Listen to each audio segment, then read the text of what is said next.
Have you ever felt that there is a version of you, somewhere ahead, who has already resolved everything that troubles you today? A version who no longer despairs over deadlines, who doesn't wonder if they made the right choice, who doesn't carry the weight of doubts that today feel crushing. This sensation is not a daydream or an escape from reality. It is a communication. But it is a communication that the noise of anxiety and urgency often drowns out. You want to hear what this future version has to say, but the voice of present fear speaks louder. What you might not know is that this encounter is not a mystical event that will happen one day. It is already happening inside you in the silent choices of now. Dr. Bruce Lipton, a cellular biologist, invites us to look at our body as a colony of 50 trillion cells. Each one of them alone has no idea that it is part of a human being who reads, who feels, who dreams. Just as a cell cannot see the entire body it forms, you cannot see the future version of yourself while you are trapped in the perspective of the fear of the single cell, reacting to its environment. This future version, in truth, is the collective intelligence of your own colony when it operates in coherence and harmony. This is what Joe Dispenza calls breaking the vicious cycle of projecting a future based on old memories. Because the anxiety to control tomorrow is, deep down, a chemical addiction to the past. Your brain tries to solve the unknown with the tools of what it already knows, creating an infinite loop. The encounter with your future self only happens when you understand that it is not on the timeline ahead of you, but in the frequency you choose to operate in now. There is a silent and very common pain. It is the belief that your future version is wiser, stronger, more deserving of the good things in life. Meanwhile, you treat your current version as a mere apprentice, someone who needs to suffer a little more, learn a little more, only then to have the right to access peace and fulfillment. But this is a subtle trap. Your future version is not a different person from you. It is the same energy, the same soul, vibrating at a higher frequency. And if you do not learn, now, to vibrate with the feeling of having already overcome the problem, your future will not be a place of arrival, but merely a more sophisticated repetition of your present, with the same fears only in different scenarios. Time by itself transforms nothing. What transforms is frequency. The future version of you does not come to save you. It comes to remind you that you never needed to be saved. It is the echo of your choices today, not the miracle you passively wait for tomorrow. Every time you postpone an important decision because you tell yourself that you are not ready, you are sending a powerful command to your unconscious. You are programming yourself as a being in a state of waiting, a being who does not trust their own ability to decide. The message from your future is clear and direct. Readiness is not a state you achieve after a long time. It is a decision you assume in this exact second. It is like an oak tree saying to the acorn, "When you grow up and become strong like me, then you will have value."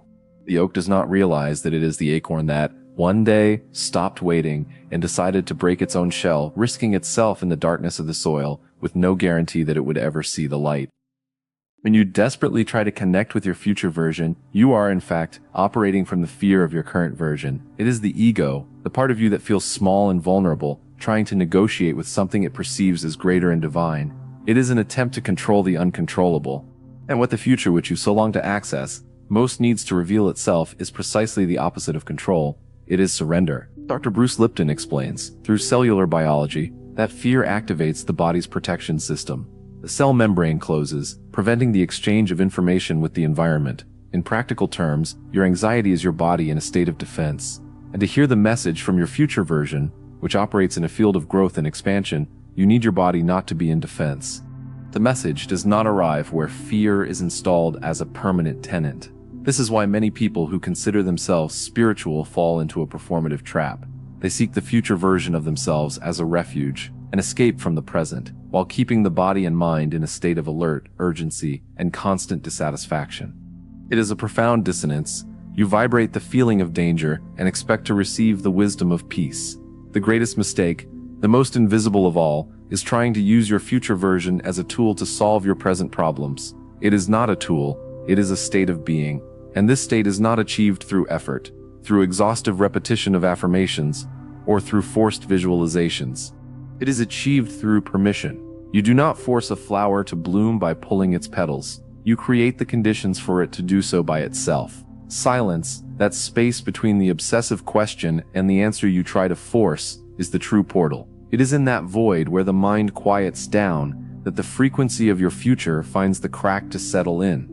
When you imagine this encounter, it is common to project a scene where your future version, radiant and wise, hands you an instruction manual, a magic key, or a detailed map of how to escape your difficulties. But the revelation it has for you is different and often harder to accept. Your future version does not look at you with pity, nor with a sense of superiority. It looks at you with admiration. It knows, because it is the sum of all of it, that every failure you are experiencing now, every moment of confusion, every night you felt lost, was the exact fuel, the non-negotiable raw material for it to exist. Its message is not a set of tasks. It is simply, be grateful for this. As long as you see the future as a prize you deserve after suffering enough, you remain trapped in the identity of a victim, someone who needs to be rewarded for their sacrifice. But the truth is more radical. The future is not a reward for the journey. The future is the journey being lived at a different frequency. There is a chemical factor involved in this search. Your brain, as neuroscience studies show us, is addicted to the search, not the attainment. The anxiety of getting there releases dopamine, a neurotransmitter that hooks you on the promise, the expectation of the future. And your future version operates in a state of satisfaction dopamine, where pleasure is not in seeking, but in simply being. You do not reach this state by seeking more, faster, with more effort. You reach it by resting, even if for just an instant, in what is already built within you. Imagine a musician who spends years practicing for the big show. He believes the true musician will magically appear on stage, illuminated by the spotlight.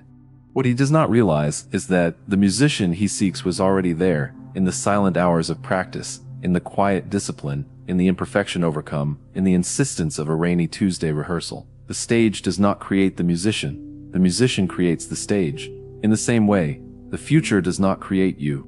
You create the future with every present choice, with every note you decide to practice today. It is like gravity. You do not need to make an effort to be affected by it. It simply acts upon you. Your future version, when you align your frequency, acts as an attractive force.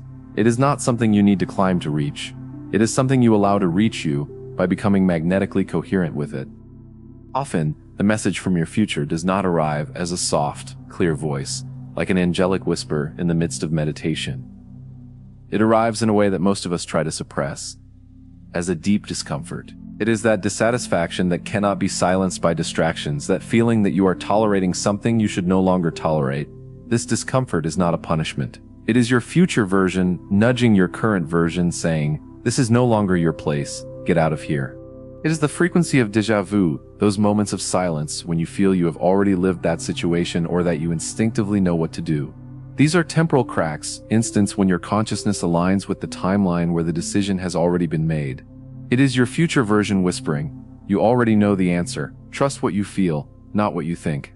To know if you are connected or not, observe your symptoms. When you are disconnected, you feel urgency, impatience, a constant anxiety that time is passing and you are being left behind. When the connection begins to happen, even if timidly, urgency gives way to a strange operational calm.